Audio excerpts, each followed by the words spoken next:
Hello friends, आज हम लोग एनालाइज करने वाले हैं स्लोप डिफ्लेक्शन मेथड का एक क्वेश्चन जो कि स्ट्रेंथ ऑफ मटेरियल्स का एक काफ़ी कॉमन क्वेश्चन होता है।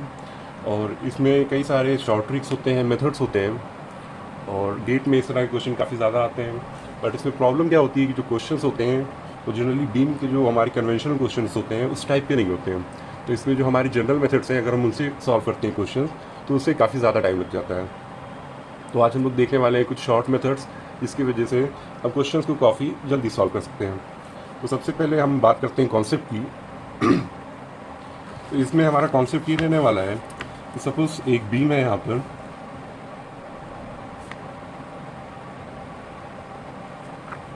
और इस पर किसी तरह का अगर यूडीएल लगा हुआ है तो इसका जो डिफ्लेक्टेड शेप होता है या इसका जो इलास्टिक कर्व होता है ये कुछ इस तरह से होगा। अब चूंकि ये लोड पूरी तरह से सिमेट्रिकल है, इसलिए इसके इस पॉइंट पर स्लोप ज़ीरो होता है।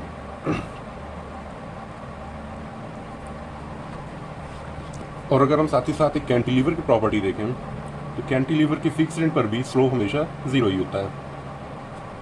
तो इसका मतलब ये हुआ कि हम इस पॉइंट को एक तरह से कैंटिलीवर एज्यूम कर सकते हैं। इसका मतलब है कि अगर हमें बी पर डिफ्लेक्शन निकालना हो, यानी कि डेल्टा एट बी, जो कि ये होगा, इसको हम इक्विवेलेंट कर सकते हैं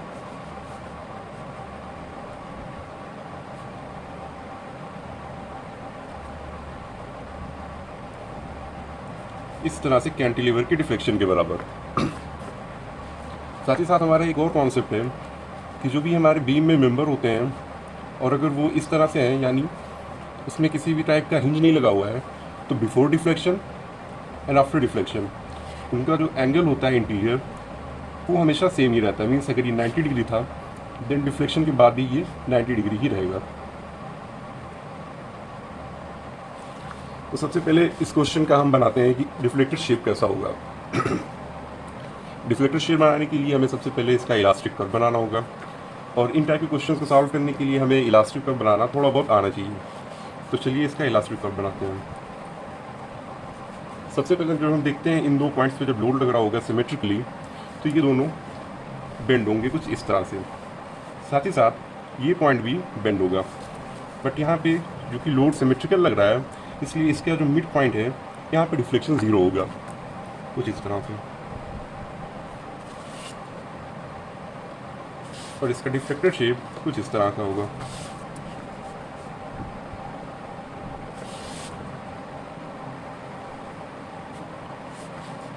अब चूंकि यहाँ पे ये पहले 90 डिग्री था दोनों तरफ, इसलिए फाइनली भी ये यहाँ पे 90 डिग्री ही रहेगा।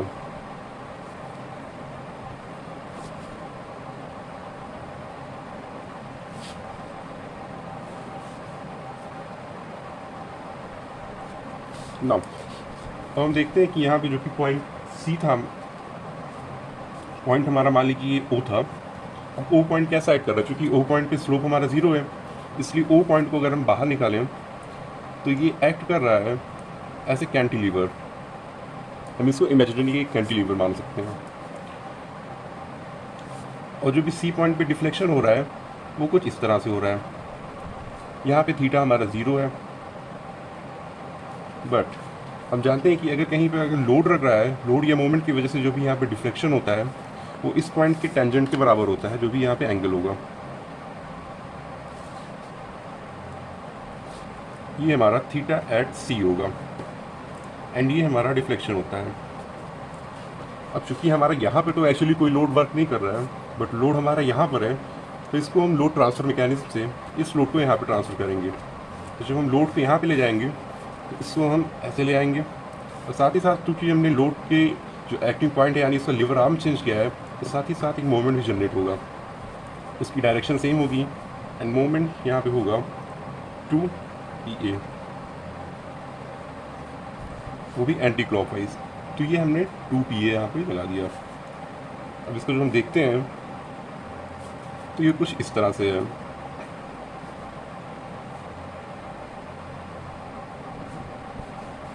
और नौ कैंटिलीवर की जो लेंथ है ये a/2 होगी।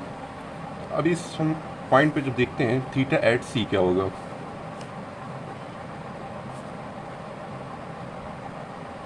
अब हमारे जो स्टैंडर्ड रिजल्ट होते हैं, जैसे कि ये हमारा एक स्टैंडर्ड रिजल्ट होता है जब हम किसी कैंटिलीवर के फ्रेम पे एक मोमेंट लगा रहे होते हैं, तो थीटा होता है ml/EI। एंड यहाँ पर ये हमारा थीटा हो जाएगा 2PA, जो कि मोमेंट है, एंड लेंथ हमारी है यहाँ पे a/2/EI। देन हमारा थीटा यहाँ पे हो जाएगा PA² तो यहाँ पे क्वेश्चन ये उठता है कि इस थीटा का हम करेंगे क्या। तो जब हम ज्योमेट्री से यहाँ पे देखते हैं,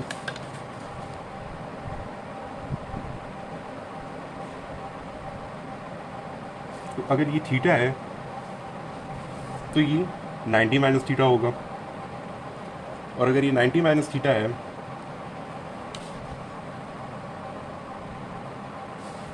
एंड इनिशियली, तो फिर ये भी थीटा ही होगा। और चूंकि ये जो एंगल अब हमारा बन रहा है यहाँ से यहाँ तक का, ये हमारा 90 माइनस थीटा है, तो यहाँ पर भी हमारा एंगल थीटा ही बन रहा होगा, जो कि theta is equal to theta C के बराबर था। सो अब चूंकि हमने यहाँ पे थीटा सी फाइंड कर लिया है, theta C is equal to PA²/EI, then हम यहाँ पे जो डेल्टा ए है या ए का जो मूवमेंट है वो हम फाइंड कर सकते हैं। डेल्टा ए हमारा हो जाएगा theta C into length. Now delta A हमारा होगा थीटा सी इंटू जो इस पॉइंट की, जो इस मेंबर की लेंथ है वो ए है, delta A is equal to PA² up into A, means ये हो जाएगा PA³/EI। बट क्वेश्चन में हमसे पूछा गया है कि जो दोनों पॉइंट्स के बीच का मूवमेंट होता है वो कितना होगा, तो यहाँ पे यानी delta A plus delta A dash पूछा गया हमसे। बट यहाँ पे लोड की सिमेट्री है, इसकी वजह से ये फाइनल डेल्टा हो जाएगा 2 डेल्टा ए हो जाएगा, मीन्स इसकी वैल्यू 2PA³/EI हो जाएगी।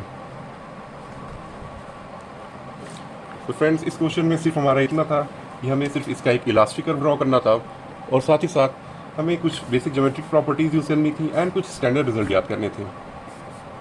अगर हम इस क्वेश्चन को इलास्टिक कर्व मेथड से सॉल्व करने जाएंगे, तो सपोज करिए ये हमारा क्वेश्चन था और हम यहाँ पे लोड लगा रहे थे जिस तरह से, तो हमें सबसे पहले इस मेंबर में एनर्जी निकालनी होती, फिर साथ ही साथ हमें इस मेंबर की एनर्जी निकालनी होती, एंड साथ ही साथ इसकी एनर्जी निकालनी होती, फिर इसकी एनर्जी का डबल 2x, इसका 2x एंड इनका 1x करके हमें टोटल एनर्जी निकालनी होती। एंड चूँकि हमारी एक प्रॉब्लम ये भी थी कि यहाँ पे जहाँ पे हमें लोड या डिफ्लेक्शन निकालना था, वहाँ पे एक्चुअली लोड नहीं गिवन था। तो हमारे जो स्टेप होते हैं वो सबसे पहले हमें टोटल एनर्जी निकालनी होती है यहाँ पे, उसके बाद हमें एक इमेजिनरी लोड अप्लाई करना होता, उसके बाद हमें इंटीग्रेट करना होता वहाँ पे पूरा, एंड उसके बाद हमें इमेजिनरी लोड जो है उसको ज़ीरो करना पड़ता। तो हमारा इतना सारा स्टेप हो जाता अगर हम मेथड 2 से जाते। और चूँकि ये क्वेश्चन गेट का है तो अप्रॉक्सीमेटली ये, एंड चूँकि गेट का ये 2 मार्क्स का क्वेश्चन था, इसलिए इसके लिए अप्रॉक्सीमेटली आपको 4 to 5 मिनट्स ही मिलते हैं, क्योंकि ये 2 मार्क्स का क्वेश्चन था गेट का। तो 4 या 5 मिनट में इस मेथड से सॉल्व करना ये फिजिबल नहीं है। अगर आप इसको सॉल्व करेंगे तो बाकी सब क्वेश्चंस आपके छूट सकते हैं। तो इसके लिए बेस्ट मेथड है यही है। इसमें आपको सिर्फ दो या तीन चीज़ों को ध्यान रखना है। सबसे पहले आपको इलास्टिक कर्व ड्रॉ करना है, एंड द सेकंड है आपको बेसिक ज्योमेट्रिक प्रॉपर्टीज़ आनी चाहिए, एंड थर्ड आप कुछ स्टैंडर्ड वैल्यूज़ याद रखनी है, क्योंकि स्टैंडर्ड रिजल्ट्स के होते हैं। अगर आपको ये सब चीज़ें पता हैं तो इस क्वेश्चन को आप इजीली 2 या 3 मिनट में सॉल्व कर सकते हैं। सो थैंक यू गाइस, और हम आगे भी कुछ क्वेश्चंस के साथ मिलेंगे, एंड हमारा नेक्स्ट जो क्वेश्चन होगा वो कुछ इस तरह का होगा, जिसमें हम सिंकिंग सपोर्ट की बात करेंगे।